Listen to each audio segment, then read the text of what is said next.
പരസ്യ പ്രചാരണത്തിന്റെ അവസാന മണിക്കൂർ കളറാക്കാൻ അവരുടെ കരുത്ത് കാട്ടാൻ മുന്നണികൾ റെഡിയായിരിക്കുകയാണ്. കലാശക്കൊട്ട് ആരംഭിച്ചിരിക്കുകയാണ്.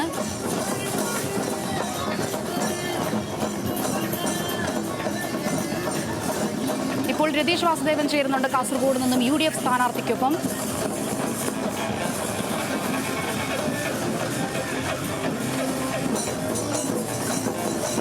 രതീഷ്, പൂർണ്ണ ആത്മവിശ്വാസത്തിലാണോ?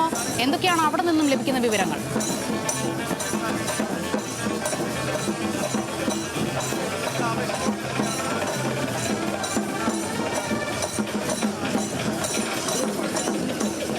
സ്ഥലത്ത് അവസാനിക്കുന്ന തരത്തിലാണ് ഇത് ഇപ്പോൾ അറേഞ്ച് ചെയ്തിട്ടുള്ളത്. നമ്മളിപ്പോൾ ഇപ്പോൾ കാസർഗോഡ് മണ്ഡലത്തിലെ UDFിൻ്റെ സ്ഥാനാർത്ഥിയും മുസ്ലിം ലീഗിൻ്റെ ജില്ലാ അധ്യക്ഷനുമായ ശ്രീ മാഹിനുണ്ട്. അദ്ദേഹത്തോട് എങ്ങനെയാണ് ആത്മവിശ്വാസം?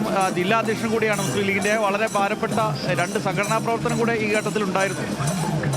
ഇത് UDFിൻ്റെ സംഘടനാ സംവിധാനം അനുസരിച്ച് ടീം UDF ആയാണ് കാസർഗോഡ് നിയോജക മണ്ഡലത്തിലും മറ്റ് കാസർഗോഡ് ജില്ലയിലെ എല്ലാ നിയോജക മണ്ഡലത്തിലും പ്രവർത്തിച്ചുകൊണ്ടിരിക്കുന്നത്. കാസർഗോഡ് അരനൂറ്റാണ്ടായി പിന്തുടരുന്ന അതേ സാഹചര്യമായിരിക്കും ഇപ്പോഴും ഉണ്ടാവുന്നത് എന്നതിൽ യാതൊരു തർക്കവുമില്ല. അപ്പോൾ അത് വലിയൊരു വിജയമായിരിക്കും. കാസർഗോഡ് നിയോജക മണ്ഡലത്തിൽ ഇതുവരെ ഇല്ലാത്ത ഒരു ഭൂരിപക്ഷം ഉണ്ടാവുമെന്ന ഉറച്ച വിശ്വാസമുണ്ട്. മൊത്തത്തിൽ കാസർഗോഡ് ജില്ലയിലെ ഈ BJPയുടെ കടന്നുവരവൊക്കെ ചെറുക്കാൻ എത്രത്തോളം ഇത്തവണ കഴിയും? ചില ആശങ്കകളുണ്ട് മഞ്ചേശ്വരത്ത് ഉൾപ്പെടെ. മഞ്ചേശ്വരവും കാസർഗോഡും ഒരാശങ്കയുമില്ല. തൃക്കരിപ്പൂരും പുതുമയും നല്ല പ്രതീക്ഷയാണുള്ളത്.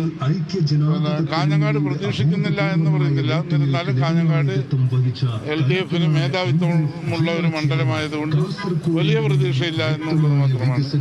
ഡീൽ വിവാദമൊക്കെ വലിയ തലത്തിൽ UDFന് ഡീൽ വിവാദം ഉൾപ്പെടെ UDFിനെ മഞ്ചേശ്വരത്ത് വലിയ തരത്തിൽ പ്രശ്നങ്ങൾ ഉണ്ടാക്കിയിരുന്നു. കാസർഗോഡ് ഡീൽ വിവാദം, ഡീലുമായി ബന്ധപ്പെട്ട വിവാദം, അതൊന്നും ഞങ്ങൾ വലിയ മുഖവിലക്കെടുക്കുന്നില്ല. ഡീലുണ്ടോ ഇല്ല ഞങ്ങൾക്കറിയേണ്ടതില്ല. എന്നിരുന്നാലും LDFിന്റെ പ്രവർത്തകരിൽ നിന്ന് കിട്ടുന്ന ഒരു സംസാരത്തിനിടയിൽ വരുന്ന കുറച്ച് ചില നിഷ്പക്ഷമതികളായ LDFിന്റെ പ്രവർത്തകർ പറയുന്നത് BJP ജയിച്ചാലും UDF ജയിച്ചില്ലെങ്കിൽ മൂന്നാം ഭരണത്തിന് സാധ്യതയുണ്ട്. അപ്പൊ അതിനുവേണ്ടിയുള്ള ശ്രമങ്ങൾ വലിയ പ്രതീക്ഷയിലാണ് പറയുന്നത് എല്ലാ മുന്നണികളും. ഇപ്പോൾ നമ്മളിൽ നിന്നും കോട്ടയത്ത് നിന്നും അജിത്തും കൂടെ ചേരുന്നുണ്ട്. അജിത്ത്,